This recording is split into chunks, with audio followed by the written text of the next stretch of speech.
Thank you, Madam Chair. During the State of the Union address, President Trump welcomed and spoke about Ellie Schneider. Remember, she was the little girl who was delivered at just 21 weeks gestation. The President called for policies to protect the unborn after fetal viability.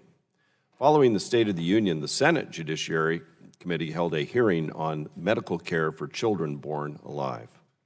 Instead of considering these policies, we're regrettably convened here today to discuss yet another deceptively titled partisan bill that has no chance of becoming law or being considered by the Senate.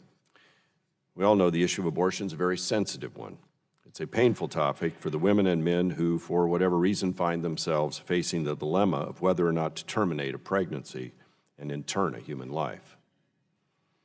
Abortion is one of the most polarizing subjects in American political discourse, but even many people that consider themselves pro-choice believe some restrictions are appropriate. 7 in 10 Americans support substantial restrictions on abortion after 3 months of pregnancy.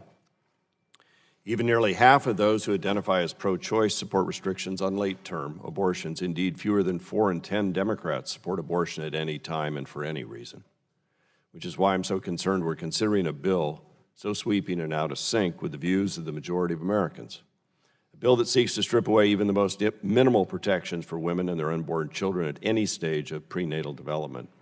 Even the original Roe versus Wade ruling never envisioned the extreme position reflected in this bill. By overturning nearly all federal and state limitations on abortion, the deceptively named Women's Health Protection Act would require the provisions of abortion on demand at any stage of pregnancy, regardless of any compelling interest in the welfare of the patient, the protection of human life, or the conscience of the health practitioner.